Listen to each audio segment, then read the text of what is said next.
Hello, Clinton Miner here from Sawtooth Bushcraft. Been a while since I've made a video here at my desk. Looking forward to talking to you about a number of issues over the next couple of weeks. One of those is going to be some treatments for rusting and for degradation of metal tools.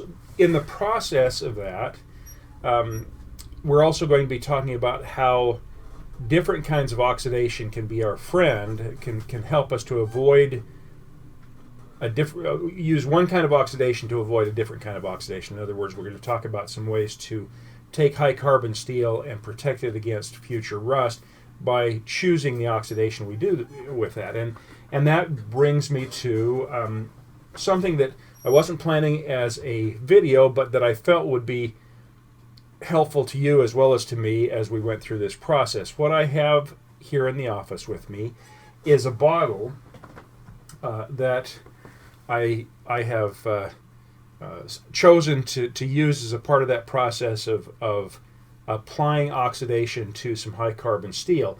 You can see it's an old Post-it bottle, and I took some time the other day to pull the label off from that, because I want to be able to show you the process of that oxidation in what I've placed in this bottle, and that is some white vinegar. I was really careful taking that label off. Just now I applied it again and pulled it back off, so it was easy, but I spent quite a bit of time pulling that label off, but in the process I still left behind a lot of sticky residue that makes it very difficult to see through the plastic bottle into the white vinegar for the process that I want to show you.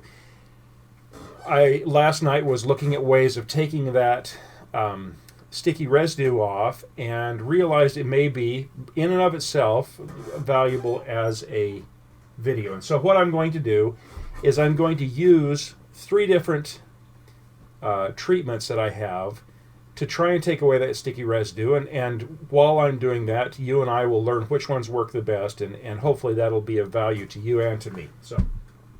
So as I said, I've got this bottle that has got this residue on it from when I pulled the sticker off from it, the label.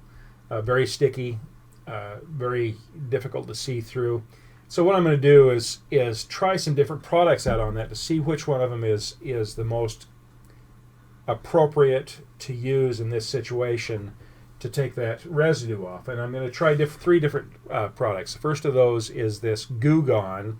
It is an oil-based product. I believe it's mainly citrus oil. I think comes from orange peels or lemon peels. I'm not sure, but we're going to try that on this goo. I'm also going to try Goof Off, and it is a pretty aggressive petroleum-based stripper that will take a lot of things off. My concern with this one, a little bit of a concern, is the impact it will have on the actual underlying plastic. I don't want to distort or discolor that underlying plastic, because I want to be able to see through it, as I said, to be able to see the process that we're going to use that vinegar in the bottle for. And the last one is a product that I've used for a lot of different cleaning up and stripping off of residue, paint, and those kinds of things, and that is cigarette lighter fluid. And what I understand is that this is essentially white gas. The other thing I can tell you is that it smells exactly like the fluid that they use at the dry cleaners. I think it's just dry cleaning fluid, which may be simply white gas. I think naphthol or something like that. Probably just white gas, but I actually refill this with my white gas. It seems to do the same thing. Not as volatile as regular gasoline. When I talk about white gas, I'm talking about Coleman fuel. And so we'll try each of these on this bottle and see how it turns out. We're going to go ahead then and switch to a little better angle on this, and we'll see how each of these products affects or works with that residue that's on that bottle. So here we are with 3 different products. The first one we're going to try is the oil-based product, this Goo Gone, and what I'll do is I'll just put some of that on a tissue. Going to have to be fairly liberal with it because it has to transfer, And I'll show you here that this sticky residue, you can see some very specific right here in this spot. I'm just going to go ahead and apply some of that. Try and keep from, oh, my vinegar's dripping around. Try and keep from getting the tissue to stick. And as I do this, it looks to me like it's taking that residue right off. So that's going to be a good product to remove the residue. The problem I have with that is, even as I remove that residue, I'm leaving behind some heavy oil. So I'm going to go ahead and set that one aside. Call that a success with some cleanup, and we'll try then the second product, and that's the goof off. And again, as I said, my concern is this is a pretty aggressive cleaner. My real concern with that is, besides getting high from the fumes, my real concern is that it will distort or change the plastic. Now, you know, it's interesting. I'm using this on this residue, and it is doing very little. It's really not taking it off. Not nearly as good as the Goo Gone for taking that off. Now, one of the things I may need to do is use it to remove the actual oil. We're going to go to the next product, and in an attempt to try and be fair about this, I'm going to go ahead and use a clean tissue. I'm going to put a little of that on the tissue, and we will go to a spot that hasn't been touched right here. It's very sticky. You can see my finger attaching to that, and we're going to go ahead and wipe with that. Now, it is working the best of any of them. It is taking the residue off completely. It is not affecting the plastic itself. And going back over where I just was with the goof off, it's taking off where the goof off wouldn't. And it's not leaving behind any or too much oily residue. I may have to clean it up a little bit with something like some alcohol or something, but it is taking that off completely, leaving almost no residue. In fact, I'm kind of cleaning up some of the residue from the oil from the Goo Gone, and it seems to be working very well, taking that off, and accomplished everything I needed to there. Interesting, the only spot I have any problem is right here where I used the goof off, and it did in fact discolor the plastic. It clouded up the plastic. So there you have it, folks, the test against the three.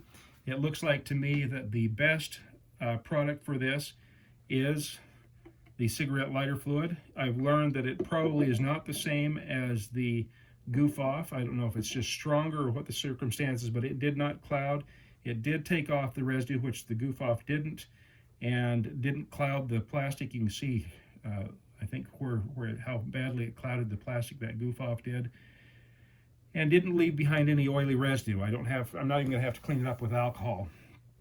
So my suggestion is, if you need to take residue off from a plastic bottle or even a glass bottle when you're trying to use it for another process, this cigarette lighter fluid is a fantastic way of doing that. Relatively inexpensive. I used very little of it. Something I have around because I have a number of small pocket Zippo type lighters that I carry at all times.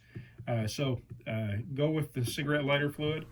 So I want to thank you for all of your for watching this video. I think it's a helpful one. We cleaned up this bottle, so you're going to be able to see into it.